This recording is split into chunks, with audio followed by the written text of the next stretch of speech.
Olá, gente, graça e paz da parte de Jesus Cristo, o Filho de Deus. A Deus seja a glória, a honra e o louvor pelos séculos dos séculos. Olha, a melhor notícia é a palavra de Deus. Para nós é uma alegria muito grande em poder falar de Jesus, expor sobre Jesus. Eu quero, neste dia, nessa hora, falar de um texto muito conhecido do cristianismo, da cristandade, que está escrito no Evangelho de Jesus Cristo segundo São João, no capítulo 14, do versículo 1 até o versículo 6. Diz assim o texto sagrado: Não se turbe o vosso coração, credes em Deus, também crede em mim. Na casa do meu pai há muitas moradas. Se não fosse assim, eu vos teria dito, pois eu vou preparar-vos um lugar. E quando eu for vos preparar um lugar, voltarei e vos receberei para mim mesmo, para que onde eu estou estejais vós também. E vós sabeis o caminho para onde vou?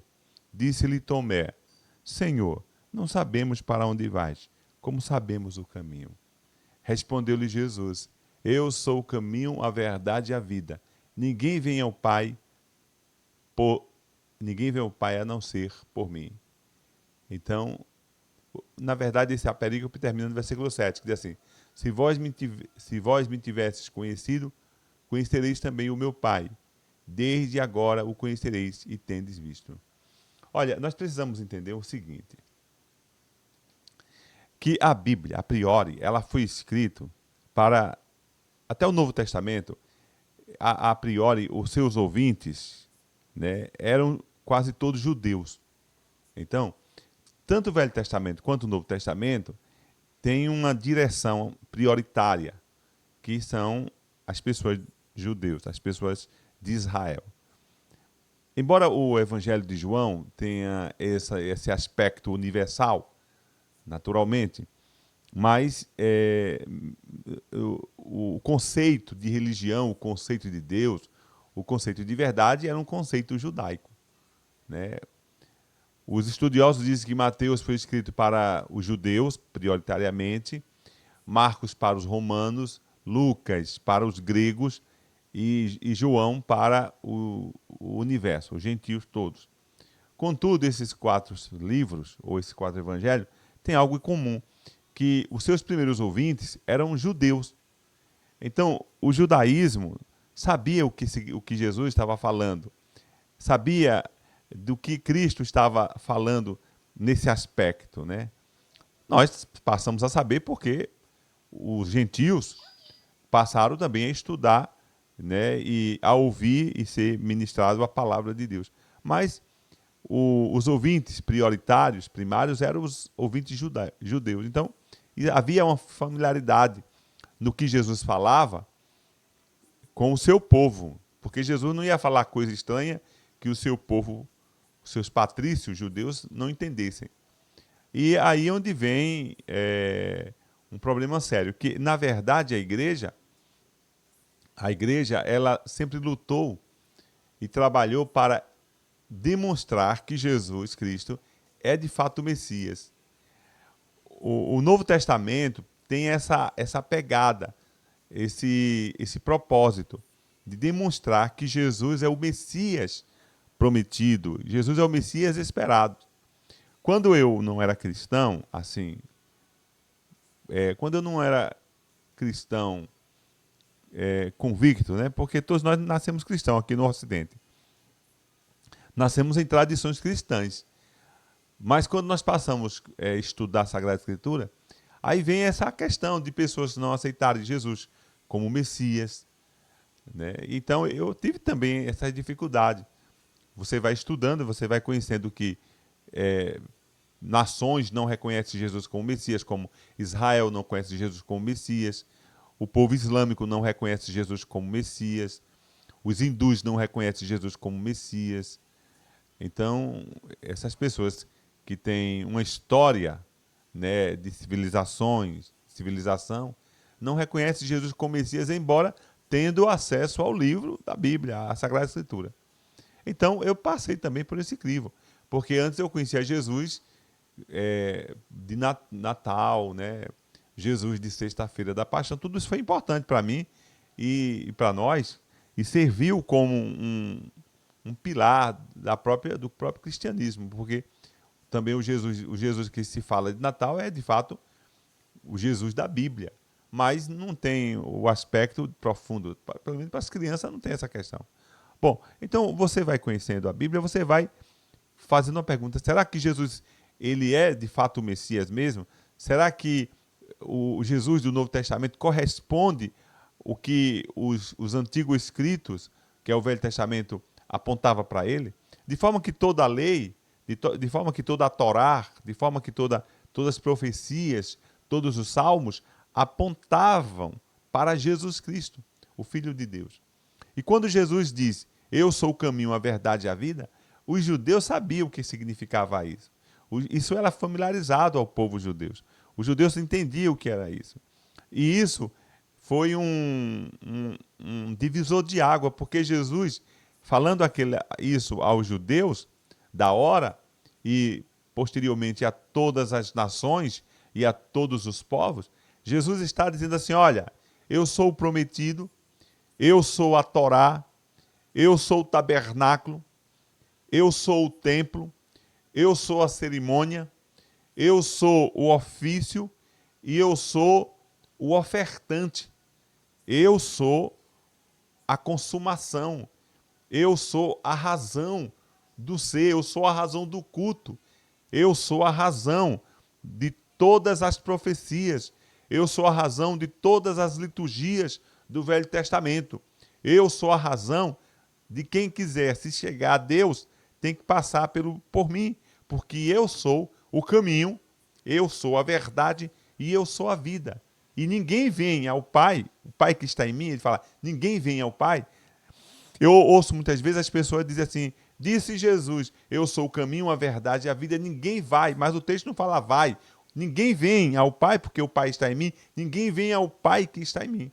Ninguém vem ao Pai a não ser por mim. Então Jesus, ele diz, olha, eu quero dizer que a vossa religião, a vossa instituição religiosa, os vossos compêndios teológicos, as vossas tradições, vossas liturgias, vossos aparatos, vossos deuses, vossos ídolos, vossos santos, nada disso é capaz de fazer o que eu posso fazer, que é, de fato, colocar-te diante de Deus, permitir que você esteja diante de Deus, porque eu sou o caminho, a verdade e a vida. Ninguém vem ao Pai a não ser por mim. Ele está dizendo, olha, não é por nada que se possa entender, do ponto de vista espiritual, que possa, de fato, trazer o homem à presença de Deus, a não ser por mim.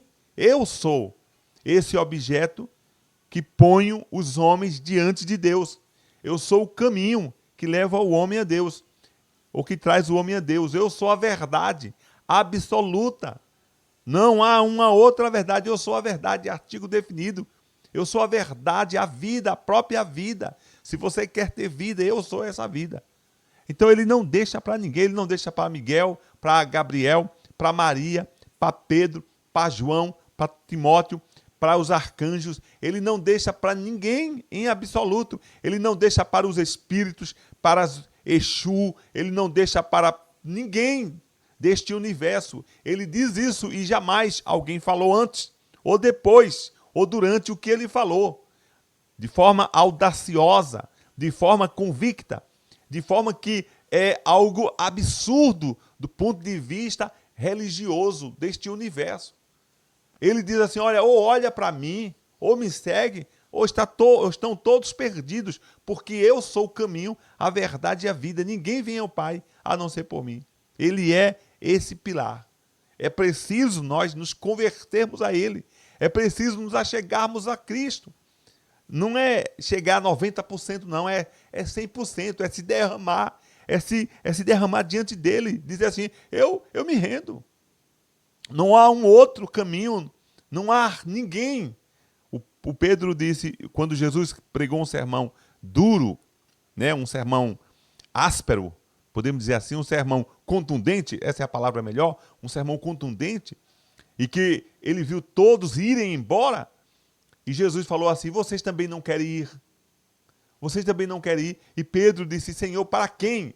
Não é para onde? Para quem iremos? que só tu tens palavra de vida eterna. E veja que a salvação está em um homem. Para quem iremos?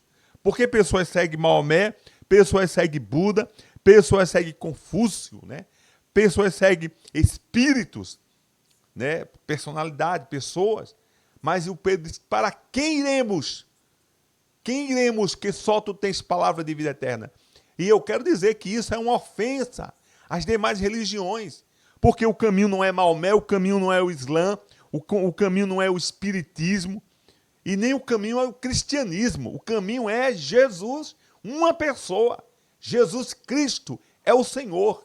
E quando eu digo que Jesus é o Senhor, eu estou dizendo que Ele é o dono, que Ele é o amo, que Ele é o santo do santo, Ele é o pináculo, Ele é o apogeu, Ele é o ápice do que o homem precisa. Então não há conversinha, não. Ele é assim. E quem se ofender, se ofenda. Quem não se ofender, não se ofenda. Mas ele é, e eu creio que é, e pregarei sempre que ele é, porque ninguém falou e ninguém falará jamais o que ele disse. Eu sou o caminho, a verdade e a vida. Ninguém vem ao Pai a não ser por mim. E o que nós podemos saber e responder é como eu tenho sido, quem eu tenho sido, quem é Jesus para mim. Quem é Jesus? Quem é o Senhor para mim? Você tem seguido a Jesus? Você tem vivido Jesus? Você tem andado com Jesus? De fato, Ele é o primeiro? De fato, Ele é o santo de Israel para você? De fato, Ele é o caminho? De fato, Ele é a razão do universo para você? A Bíblia diz lá no livro de Romanos, capítulo 10, versículo 9 e 10. Se nós o confessarmos com a nossa boca e crermos com o coração, somos salvos. Porque com a boca se confessa a respeito da salvação, e com a boca se confessa a respeito da salvação, e com o coração se crê para a justiça de Deus. É preciso entregar a vida a Jesus como Senhor e Salvador. O próprio Cristo disse assim: vinde a mim, todos que estáis cansados e sobrecarregados, e eu vos aliviarei. Aprendei de mim, porque eu sou manso e humilde de coração. Ele é aquele que um dia todos